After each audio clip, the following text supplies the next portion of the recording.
After we handed back the remote Chagos Islands to Mauritius, is a handover of the Falkland Islands next on the cards? Well, Sir Keir Starmer said absolutely not. He ruled it out yesterday at Prime Minister's questions, but a historian of the Falkland Islands says it costs tens of millions of pounds in defence costs every year, and it's time to let the Falkland Islands go. Historian Simon Jenkins is here in the studio to make that argument. And we're also joined by Falklands War veteran Simon Weston.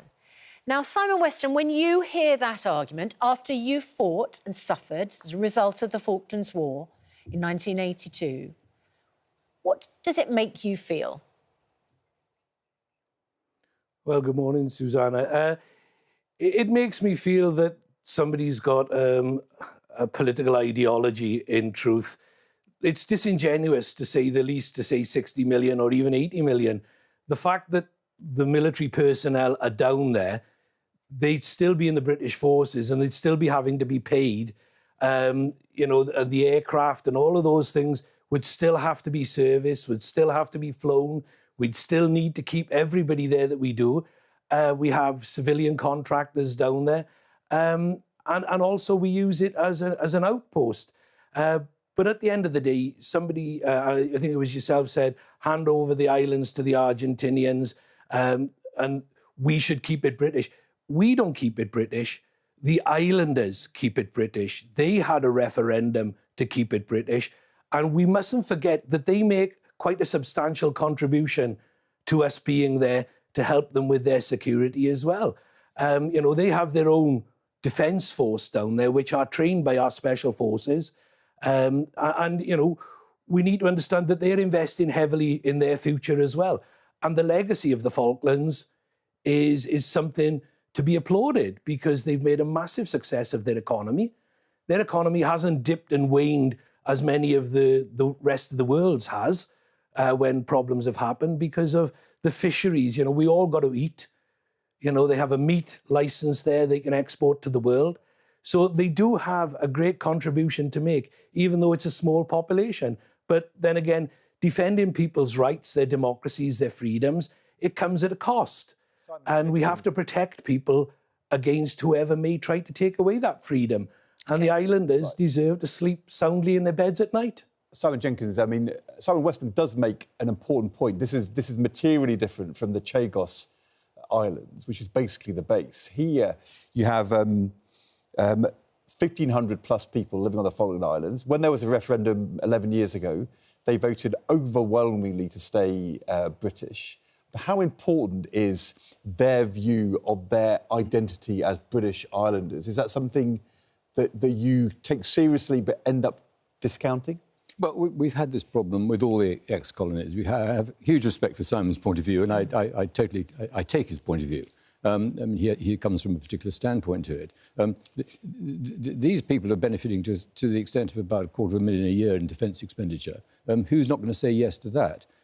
The deal is not handing them back to the Falklands. The deal that was being signed by a Labour government in the 1970s, by the Tory government under Thatcher in the 1980s, before the Falkland invasions, accepted, it's absurd, to a group of islands just off the coast of South America to have nothing whatsoever to do with the adjacent mainland. And the deal was sale and lease back. The islanders would continue to run the island. Sovereignty technically should be transferred to the Argentinians, and the UN would guarantee that with a UN force on the islands. So their rights are being respected. It's different. Its sovereignty is going to another country that very badly wants it. We did it in Hong Kong. We transferred it in Hong Kong. We disregarded the views of the Hong Kong people and handed Hong Kong over to the Chinese. But they would stop being British. Apart from anything else, the islanders are not technically allowed to be British unless they're patriots. I mean, it's very different status from, for instance, Gibraltar. But all these situations are special. The Falkland Islands have been an issue with Argentina down the ages, and it was being settled. It's now 40 years since that war. Sorry, Simon Jenkins, can I just establish, is your main argument that it's just too costly? Well, it's ludicrously costly. OK, because lots of things are costly. Yeah, but this isn't a kind of to let the Falkland Islands go to Argentina after we fought a war over them in 1982 feels like a huge argument just for the sake of a a small amount of money in the scheme of a budget. You say let them go to Argentina. I mean, the deal was called sale and lease back, and it was a good deal, which was being negotiated by the Thatcher government when the Argentinians stupidly invaded. But once they stupidly invaded, as Susanna says, doesn't that change the dynamic? Once Argentina has invaded our sovereign territory and we've defended it, it's then quite hard to turn around to veterans like Simon Weston and say, let's go back to where we were before 1982. Well, if you're going to say any amount of money is worth keeping 1,200 people as they want to be kept, frankly, dependent on Britain, it's absurd. It really is absurd. Simon Weston, as you listen to that argument, we saw you smiling. Dare I even say laughing? What are your thoughts? Yeah. Well, the problem is people conflate two similar arguments and make them into one. Hong Kong was leased. We had a 100-year lease, and the Chinese waited to the very last minute, obeyed the lease, and then asked for it back and took it back. A lot of the other islands had people that were indigenous to those islands, and those people, quite rightly, because they'd been denied their freedom and been taken as slaves and everything else to the West Indies and many other islands, they then had, and in my view, the right to claim those islands because they largely settled them. We settled the Falklands. The British people settled the Falklands. They were largely from Scottish hill farmers. 75% of the people that were there were Scottish hill farmers, and most of the people in the Falklands are from that stock. The Falkland Islands has its own government, it has its own money, it has its own laws, even though the main tenet of those laws is under British sovereignty. They choose to be under British sovereignty. Okay, we gave them that right. And whatever discussions were made... Can I just interrupt? And because I want to get to the heart of what our viewers are saying to us this morning as they listen to you both speak. And overwhelmingly, I would say, the response is people fought, defended, and in some cases died for the Falkland Islands, and therefore there is a sort of emotional connection to them. Lucy says, my father was killed during the Falklands War when I was only 5. If we just hand them back, his death and sacrifice would have been for nothing, the Falklands to remain British. Steve, the Falklands should remain British. I did 2 patrols on a submarine back in 1982. Was it all for nothing?